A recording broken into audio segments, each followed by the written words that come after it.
But, you know, I always put Oscar Robertson out there and Wilt Chamberlain and Bill Kareem. Russell, you know, the guys who came before me.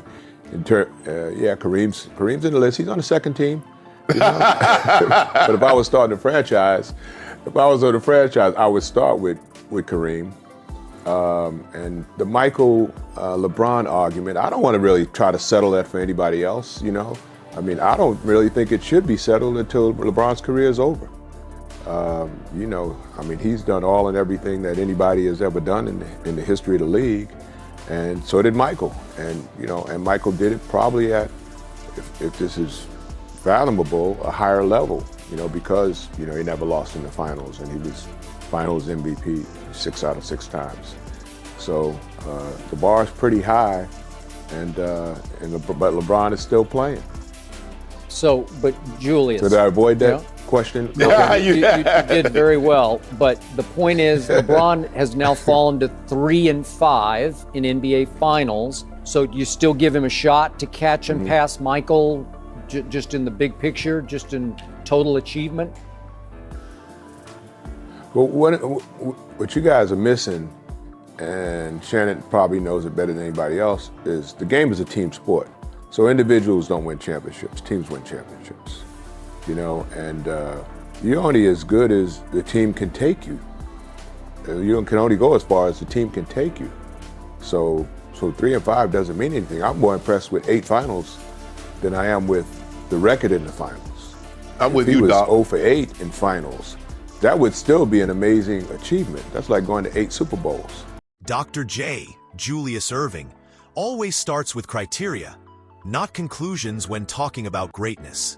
Basketball, he reminds us, is a team sport. A team's win-loss record in the finals shouldn't be used as the final verdict on one player. But when you focus only on individual greatness, what a single star does under the toughest pressure, you have to look at the very top level of the sport. And you must also respect time. You can't close the book on a legend whose career isn't finished yet.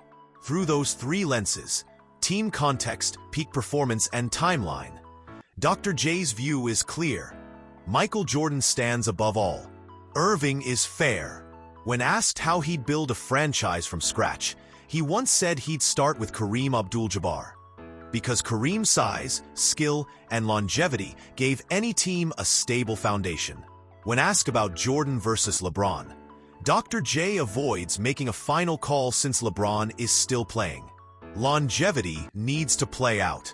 But when the question shifts from foundation to summit, from building a franchise to reaching the absolute ceiling of the sport, Jordan is unmatched.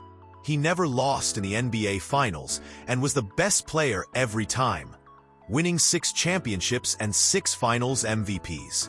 That's not fan talk. That's a professional standard measured at the game's highest stage. And Dr. J reminds us that finals appearances themselves aren't just about one player. They're about the whole organization. Coaches, teammates, roster, health, and stamina. LeBron's repeated returns to the finals show his incredible durability and consistency. For more than a decade, he's controlled games with his passing vision, tempo, and ability to adapt lineups on the fly. He deserves full credit for that. But Dr. J's GOAT question isn't just about reaching the mountaintop. It's about who stood there, undefeated, and stared down the biggest challenges without flinching. For that, Erving points to Michael Jordan. In 1993 against Phoenix, Jordan averaged 41 points in the finals, but when it mattered most, he trusted the system, finding John Paxson for the championship-winning shot.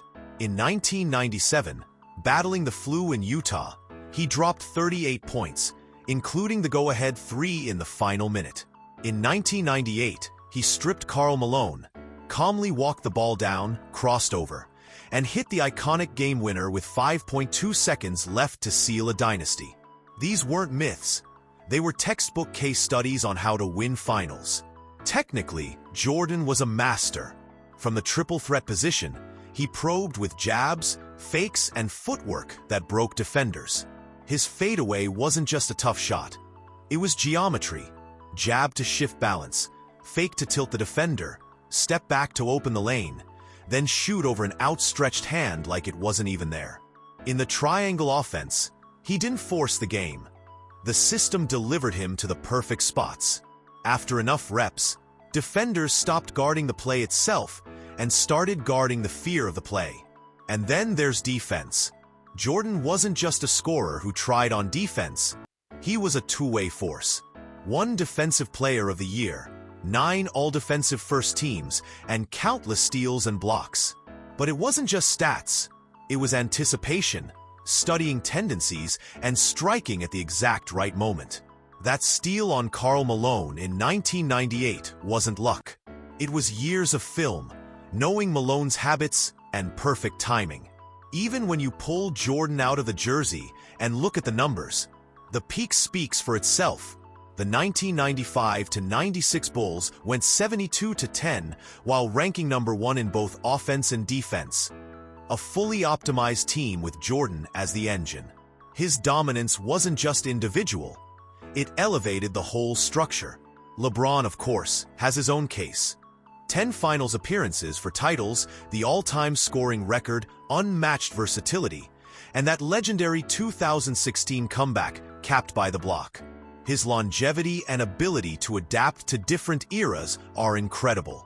But as Dr. J defines it, GOAT is not a lifetime achievement award. It's about the absolute peak. And at that summit, Jordan still stands alone.